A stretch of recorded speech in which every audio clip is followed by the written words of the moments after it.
Você já ouviu falar do Ouroboros? Aquela serpente mitológica que devora o próprio rabo para simbolizar que tudo na vida é um ciclo sem fim. Criação, destruição e renascimento, tudo junto? E se eu te falar que o universo da Pixar funciona exatamente assim? Cada filme, cada personagem, cada easter egg, nada é solto. Tudo se conecta num ciclo infinito, onde o fim alimenta o começo e o começo garante o fim.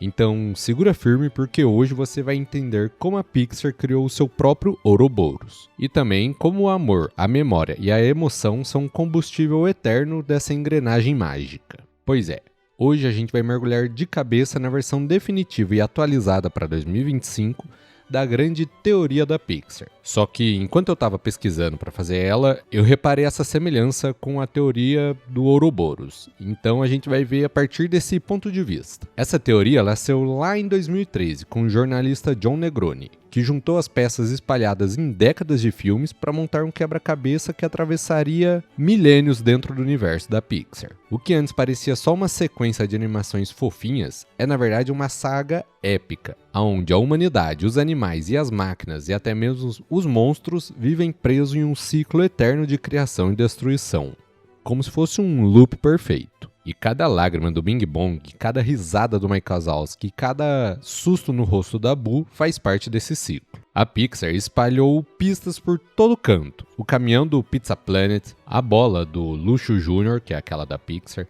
a corporação BNL e até mesmo a bruxa de Valente.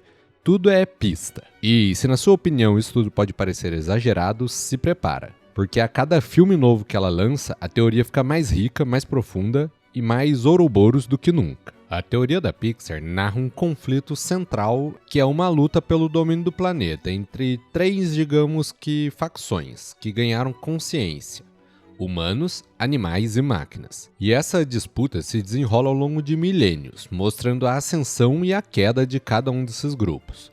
Tudo isso movido por uma mistura de magia antiga e tecnologia que saiu de controle. E assim, a grande história desse universo não começa com a vida, mas sim com as forças que vieram antes dela. Antigamente a gente achava que o filme Valente era o pontapé inicial, depois acabou mudando para o Bom Dinossauro, porém atualmente a gente coloca o filme do Elementos, de 2023, como o verdadeiro ponto de partida. E o filme descreve um mundo pré-orgânico, habitado por seres elementais, em uma época em que a biologia não se aplicava direito. E para nossa teoria, o ponto central desse filme é a chamada Chama Azul Sagrada, que é vista como uma forma primitiva e selvagem da magia, que mais tarde vamos conhecer como Fogo Fato. E assim, guarda bem na memória essa chama azul, que ela vai ser muito importante para o decorrer dessa teoria. E agora sim, avançando no tempo da Pixar, chegando lá em Bom Dinossauro. E é aqui que ocorre o primeiro grande desvio da nossa história. Porque o meteoro que deveria extinguir os dinossauros erra o alvo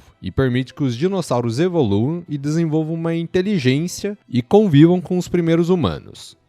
Mas a consequência mais importante disso ela é geológica. Com os dinossauros sobrevivendo por mais tempo, menos matéria orgânica foi fossilizada, ou seja, não virou o petróleo que a gente conhece, o que fez com que, no futuro, tivesse uma escassez desses combustíveis fósseis que a gente conhece no nosso mundo hoje em dia.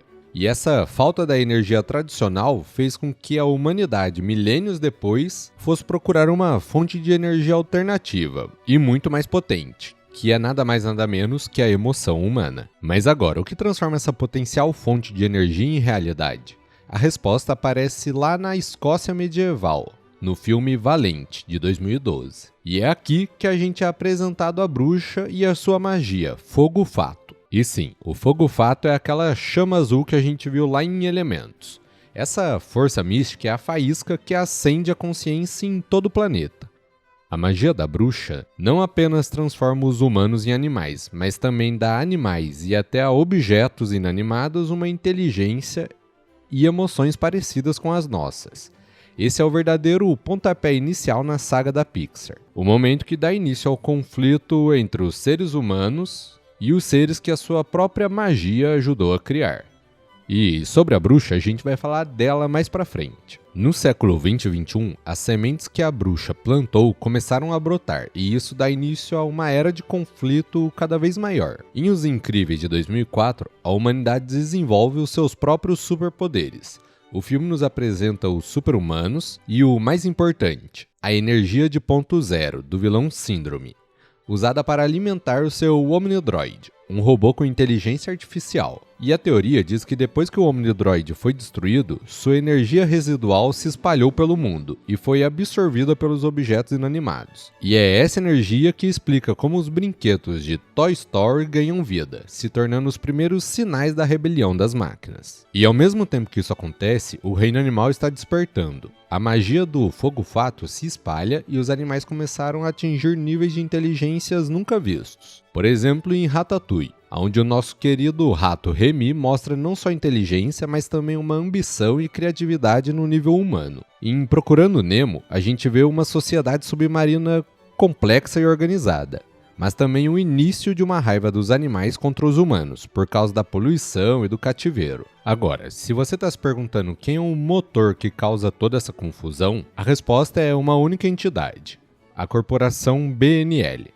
A BNL é um fio que conecta toda essa era, representando o auge do consumismo humano e o descaso com o meio ambiente. As pilhas da BNL aparecem em Toy Story 3, seu equipamento de construção ameaça a casa do Carl lá em Up Altas Aventuras, e eles causam também a poluição desenfreada, que vai tornar a Terra inabitável em Wall-E. A BNL não é só um detalhe, ela é a causa da queda da humanidade e do fortalecimento dos inimigos humanos. A tecnologia de inteligência artificial e a energia que a BNL pega veio do Síndrome em Os Incríveis. E é essa mesma tecnologia que dá origem às máquinas conscientes, que vão formar sua própria civilização em carros e em Wall-E. Ao mesmo tempo, a poluição industrial da BNL destrói o meio ambiente, alimentando o ódio dos animais e finalmente causando radiação, que, segundo essa teoria, vai transformar eles em monstros do filme Monstros S.A. Ou seja, uma única empresa, a BNL, é a causa direta da ascensão dos dois grupos que vão suceder à humanidade. Ela é a arquiteta da destruição do seu próprio criador. E agora, me fala aí nos comentários, você acha que no nosso mundo real, a nossa tecnologia e ambição por cada vez mais pode causar a destruição da humanidade? Ou você acha que a gente sempre vai dar um jeito de resolver tudo? Agora, a era da humanidade não termina com uma explosão, mas com uma evacuação em massa. A BNL, depois de deixar a Terra inabitável, manda a humanidade para o espaço em naves gigantes como a Axion, deixando para trás o planeta de lixo. E é nesse momento que as máquinas herdam a Terra. O filme Carros mostra essa sociedade, onde os veículos conscientes recriam o mundo à imagem dos seus antigos donos humanos. O problema é que, com o tempo, a poluição se tornou demais até para eles. E assim a vida mecânica também desaparece, deixando só um robô teimoso, que é o Wall-E de 2008, para limpar essa bagunça. Mas, como a gente sabe, as ações do Wall-E acabam provocando o renascimento do planeta. Ao salvar a última planta e ajudar os humanos a voltarem para a Terra, ele planta a semente de uma nova era. A teoria diz que essa única planta cresce e se torna uma árvore gigante. E essa árvore serve de casa para a colônia, no filme Vida de Insetos, lá de 98. Nesse futuro distante, a humanidade é como se fosse só uma memória que já não existe mais. E os insetos sofreram uma mutação por causa do que restou da radiação causada pela BNL. Eles evoluíram para se tornar a nova espécie dominante do planeta. Mas essa evolução não para por aí. A saga termina com a ideia de que esses animais e insetos continuaram sofrendo mutações por mais alguns milênios, se transformando finalmente nos seres que conhecemos como os monstros de Monstros S.A. Porém, a civilização avançada deles depende de energia, mas eles esgotaram os recursos no seu tempo. E é aí que, em uma reviravolta irônica, eles descobrem que a fonte de energia mais potente de todo o universo é a emoção humana. Primeiro o medo e depois o riso, como a gente viu no filme deles. E para conseguir essa energia, eles desenvolvem uma tecnologia de portais, voltando assim para o auge da civilização humana, para colher a energia das crianças. E é aqui que o ciclo se completa. os descendentes distantes da vida da Terra precisam voltar para o passado para garantir a própria sobrevivência. E a ligação mais genial e emocionante disso tudo é a teoria de que Abu, de Monstros S.A., é na real a bruxa de Valente. Essa é a ideia que eleva a narrativa a um paradoxo temporal muito emocionante. A teoria diz que Abu, de coração partido depois que o Sully foi embora, passou a vida inteira tentando reencontrar ele. A única pista que ela tinha era a memória de que ele veio através de uma porta de madeira. Obcecada, ela se dedicou a entender a magia dessas portas. Com o tempo, ela não só descobriu como elas funcionavam, mas aprendeu a manipular a magia delas, o que permitiu que ela viajasse não só pelo espaço, mas também pelo tempo, na sua busca pelo Sully. E assim, ela viaja para o ponto mais antigo do universo, onde ela consegue achar a fonte que é a magia azul, o Fogo Fato. E também ela vai para a Escócia medieval de Valente, aonde ela se torna a bruxa que a Mérida encontra, que também utiliza aquela chama azul para guiar a Mérida. E assim, as evidências que apoiam isso são sutis, mas ao mesmo tempo fortes. A obsessão da bruxa por ursos, ela tem várias esculturas de urso na cabana dela, afinal o Sully parecia muito um urso. E além disso, a prova mais forte é uma escultura de madeira na oficina dela que mostra sem nenhuma dúvida o próprio Sully. Além do fato de que a magia que ela estudou para viajar pelo tempo é um reflexo de Monstros S.A., que usa as portas para viajar. Além disso, a gente consegue ver nas coisas dela também um caminhão do Pizza Planet. E assim, o que dá mais profundidade e conecta essa teoria ao Ouroboros é que, ao se tornar a bruxa, Abu, em busca do seu amigo, cria a própria magia do Fogo Fato, que dá consciência aos animais e que, por sua vez, leva à evolução dos monstros, incluindo o próprio Sully. Ela, sem perceber, criou o ciclo temporal fechadinho, se tornando ao mesmo tempo o começo e o fim da história. Tudo passa pelo Abu, desde a magia dela sendo a chama azul lá do início do universo, até o final no futuro bem distante, onde os monstros encontram ela e assim a gente volta para esse ciclo infinito. Abu é o próprio Ouroboros em forma humana. Agora, existe uma infinidade de novos filmes que não estão encaixados nessa teoria lá de 2013. Alguns a gente já citou aqui, porém, tem alguns que ficaram de fora e eu vou dar uma explicação sobre cada um agora. Sobre o combustível desse universo, a teoria da Pixar propõe uma física única para o seu mundo, onde as coisas abstratas como emoção e memória são recursos reais e poderosos. E, divertidamente, é a chave que revela isso pra gente. O filme mostra as emoções como seres que geram energia, criam memórias e alimentam a personalidade de uma pessoa. Isso dá toda a básica científica para a premissa de Monstros S.A. Se as emoções são energia, então elas podem ser colhidas. O filme também estabelece que a alegria é a emoção mais forte, o que explica o porquê o riso é 10 vezes mais potente que o grito, como a gente viu em Monstros S.A. no finalzinho. E esse princípio também se aplica em outras áreas. Por exemplo, em Toy Story, onde os brinquedos tiram a sua energia e propósito do amor de uma criança. É uma forma mais pessoal da mesma ideia. E também temos em Viva, A Vida é uma Festa, onde eles adicionam outra camada. A própria memória é uma força que sustenta a vida. Lá, a gente vê que as almas na Terra dos Mortos só continuam a existir enquanto são lembradas pelos vivos. Isso cria meio que um paralelo direto com o desaparecimento do Bing Bong, da memória da Riley, em Divertidamente. E eu duvido que você tinha reparado isso, hein? Só por isso aí, esse vídeo já merece seu like. Agora, como essa teoria é uma teoria viva, ela precisa continuar evoluindo.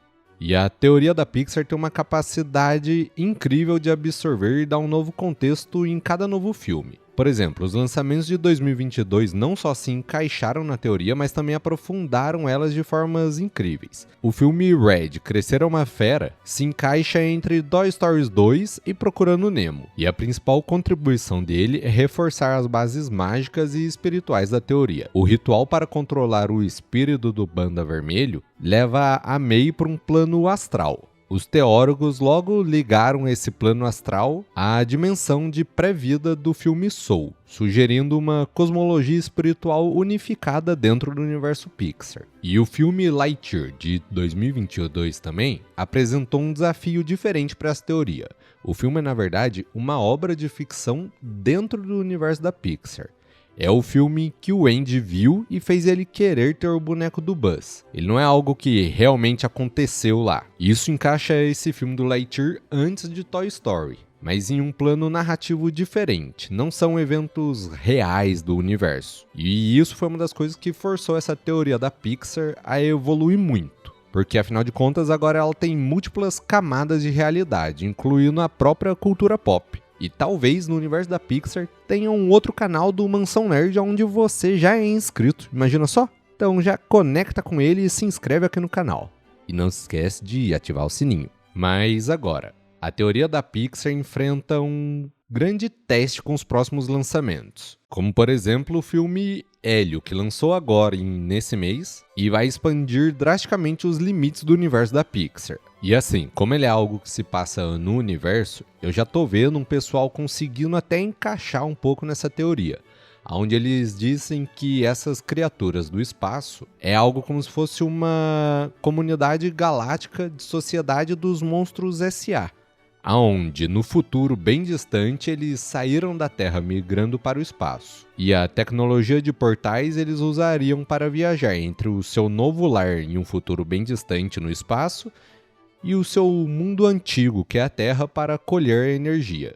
Outra teoria que estão tentando encaixar também que eu vi por aí é a hipótese de que a BNL foi uma tentativa de contactar ou replicar tecnologia alienígena. E a viagem da Axion foi uma tentativa de chegar a esse refúgio galáctico. Agora, além do Hélio, também tem o filme de Toy Story 5 de 2026, que vai poder tanto reforçar essas conexões quanto criar novas contradições nessa teoria. Agora, falando dessas possíveis contradições, me fala aí nos comentários, você gostaria de um vídeo falando das possíveis contradições dessa teoria e de possíveis furos que talvez tenha nela? Se sim, deixa aí nos comentários que eu trago para vocês. Mas agora eu quero saber de você. O que mais te enlouqueceu nessa teoria? A ideia de que o amor de uma garotinha por um monstro fecha um ciclo inteiro da Pixar? Ou o detalhe maluco de que o passado, o presente e o futuro se devoram um aos outros para garantir que continuem existindo? Deixa aqui nos comentários o que você acha. Será que a Pixar faz isso de propósito? Ou é só uma grande viagem coletiva da gente que é fã? E fala aí, você acha que essa minha análise envolvendo o Ouroboros fez sentido? Tudo isso é uma peça desse Ouroboros ou você acha que eu tô viajando? Então é isso, meu querido. Se você quer mais vídeos que mergulhem fundo na parte mais escondida do mundo nerd, é aqui que vocês vão encontrar. Se inscreve, ativa o sininho, manda esse vídeo para aquele amigo que acha que essa teoria é só uma piadinha e vamos juntos manter o Ouroboros do Mansão Nerd girando para sempre. É isso, valeu e fui!